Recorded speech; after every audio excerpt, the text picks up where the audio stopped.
So, hello Maria. Hello, Dylan. How are you? I'm doing good. How are you? I'm doing good. So, first question I'm gonna ask is, where did you emigrate from? The Azores, The Azores. And so, the island of Flores. and what is it like there? Oh, that was it's beautiful, but it's sort of rural. So it's not a lot going on. It's much better now, but it wasn't a lot going on when I was growing up. Oh yeah, Yeah. I hear you. So what influenced you to come to the United States? Like, what was the biggest thing? Just for get a better life, a better job. I mean, make a better living. Okay. So just more opportunities you felt like in America than in. Yes, that's Flores. definitely a lot more opportunities here. Okay. And so, what was the first step you took to start getting here? Well, in order to come here, I have to have somebody like your parents or your grandparents. They were American citizens, and from there you like my mother was her father was an American citizen, so she came here because of he was a citizen, and as soon as she came here, she became an American citizen because of her father was, and then she petitioned for me, and that's what I came about a year later. So you had people here and they helped you do it? Yes, yes. That you have to go to the embassy in the Azores, the American embassy, and they will tell you what you need, and you have to do all kinds of papers, and you have to have a passport, and you have to get a physical, and you have to pass everything. Was it expensive? Paperwork and everything? Well, it's been a long time. It's been 49 years. But at that time we have to borrow money because we didn't have any money practically. So we live off the farm, and we had land, and we had enough food to eat, but we didn't make a lot of money. So it was just, in order to do something like that, we had to borrow money from someone. So who did you come with? Was it just you? No, it was me, and it was my husband, which is my ex now, and my daughter Helen. She was 3 years old, and I was pregnant with my second child, and he was born 2 months after I came here. That made you nervous at all? A little bit. Everything was unknown. I mean, I didn't speak a word of English, so that wasn't the easiest thing, and it was, it was a little harder to get things done because there was not that many Portuguese-speaking people living in Stoughton, and you had to kind of just try harder to learn, and we had no car for about a year, so it was hard to get around, and it was a little difficult, but I never wanted to go back. Really? Really. So what was the status when you first got here? Were you on like a travel visa, or you didn't have citizenship when No, you but first I came was here? legal. I had a green card.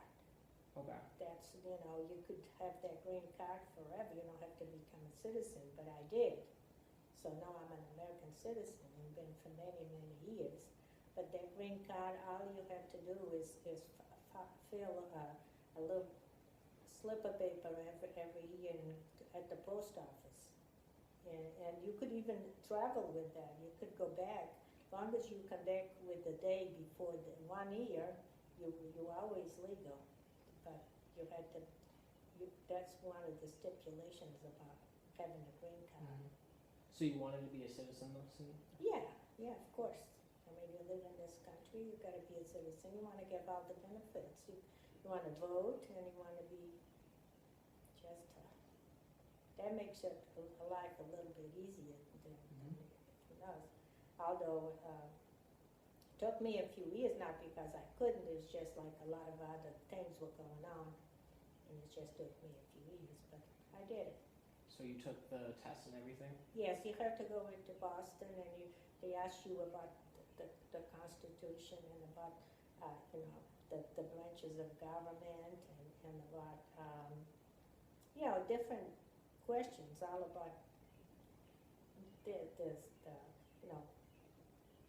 the laws of the United States. And then you have to write something, they'll tell you to write, and then you have to, now like a few months later, you go back and you swear to the flag, and that's when you really become a citizen. Mm-hmm. And if you don't pass the test the first time, you can go back and do it again. So you can go back as many times as you need. Did you pass the first time? Yes, I did. So on the trip here, like on the flight, or what were you thinking? Like, what was going through your head? I'm not sure. I just was very excited to come to the United States because it's something, a sort of a dream that I always had. I wasn't thinking about all the, how difficult it was going to be because you didn't speak the language or anything. I just thought once I get here, I'll be fine. So you weren't nervous? No. Just excited? Not at all. I was very young then, so, I was only 24. So you don't really think serious about certain things. So once you were here, what was like the biggest culture shock you experienced? What stuck out the most? Well, I think the biggest thing was the language. Mm. Because it was very difficult, especially, if you need to go to a doctor or if you need to, something, you always have to ask somebody to come with you. Mm. But it was, everything was a little shocked. I knew I wanted to come in, but I really didn't realize how much difference was between living in the Azores and a small island and come here. So who spoke English? Who would you ask to come with you and help you? Well, it was about two families that came from Florida that they had been here for about 3 years ahead of me, so they could speak some English, and they would come with me whenever I need something. And sometimes I used to go to was a Portuguese guy that had a grocery store right across from the post office, and he spoke Portuguese, but he spoke English too. So if I needed to go to the drugstore or something to ask for I would go to him and he'd write me a note, and That works. Yeah, it worked. So did you have like plans of what you were gonna do once you got here, where you'd live, what you'd do for? Well, no, when I got here, the plans was to get a job. Mm-hmm. And then eventually to buy a house, and learn the language, buy a car, just the kind of the things you would do. So who did you stay with when you first got here? Well, my mother was here already, but she only been here for about a year. But she was 65 years old when she came, so she didn't speak any English at all. And my brother was here too, but he came only 6 months ahead of me. So he was also in the same situation. So I stayed with them, and then, as time progressed, I think it took about 6 months. Then I got an apartment, and we moved, and that's how, from there it just evolved. What did you do for a job? Oh, I work in electronics. I work at this company called RCA. Mm-hmm. And it was in Needham, and I used to get a ride from somebody, and so after that, I always work in electronics.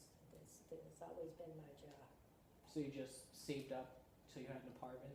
Well, yeah, we got, in those days, things were much easier to get around, even though we didn't make that much money, but things were cheaper, 2 years after we were here, we had a car and we bought a house. That's pretty good. So yeah, that was good. So we didn't have none of the we didn't take advantage of a lot of things, so what we did go to work, we did groceries, and we did what he had to do and just save money, so that's all. So, who you say supported you the most in adjusting? Probably, those families that they were here already, and they gave me some ideas, and they took me around. We used to take the bus from Stoughton Center down to Brockton Main Street and go shopping, on Saturday afternoon. That was one of the big things to do, was go shopping and then take the bus back. Did you know them back in the JID, or did you meet them here? Now, I knew the parents I knew back home then. They were from Caveda. Yeah. And one of them actually was from Costa, the JID, so, but I met some of the family here because I didn't know all of them.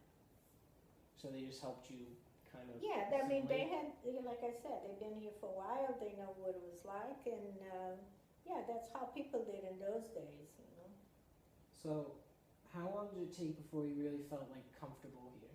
You kind of felt like you got how it goes in America? Yeah, I mean, I think the first couple of years after I got my own house and I got my car and I spoke a little English and I was able to take care of the things I need to. Sometimes if it was something a little complicated, I asked for help, but no, I think after 2 years I was sort of established in some ways.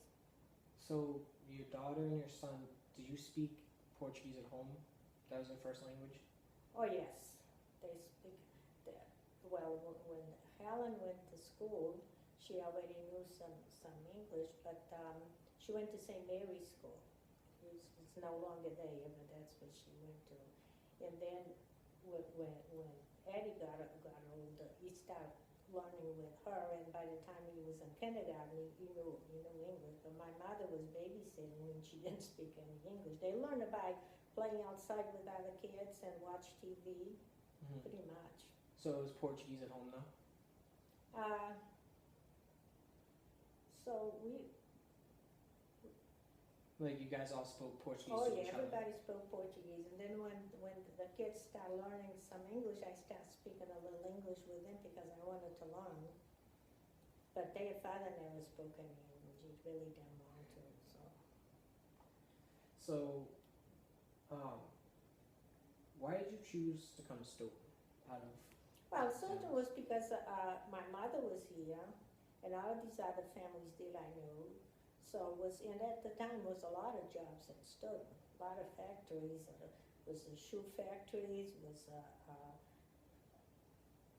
draperies, was hoses, was all kinds of jobs in Stoughton at the time. But the main reason was because I knew somebody who was living here.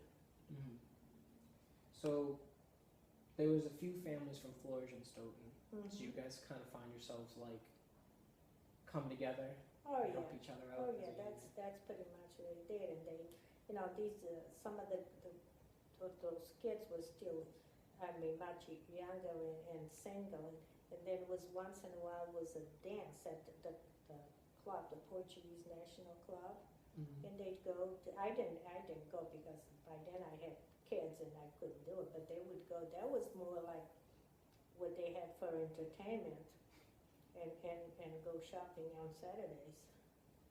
So Stoughton has like a large Portuguese community.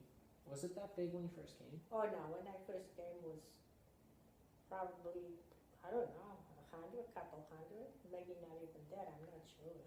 But the majority of the people came within the next, I'd say, 5 to 7 years, because everybody that could legal come, they all wanted to come because it was pretty much a dream that everybody had to come to this country. So, looking back, would you do it all over again? Oh yeah. It was worth it? Will be a lot easier this time. Oh yes, it was worth it. It was the best thing I did. This is really, really good. What was, you said you came to America for the opportunities. What were your opportunities in Portugal? Not much. We did it, we just worked in a farm and did the house chores and did what you had to do, but it wasn't really, I mean, if you had gone to college, it would have been a little, but college at that time was very difficult, plus you had to leave the island and go to a bigger island, and not that many people did that. Because you needed the money and you needed, a lot of resources to do it. So it was very few people that went to college in those days. All right. So, just a few more. So, you kids, they learn English at school and playing with other kids, right? Oh yes, oh yes. And so you kind of learn English from I them? learned a lot of it from them too. Yeah. All right. How long am I looking at? Can you hit it? You can hit stop.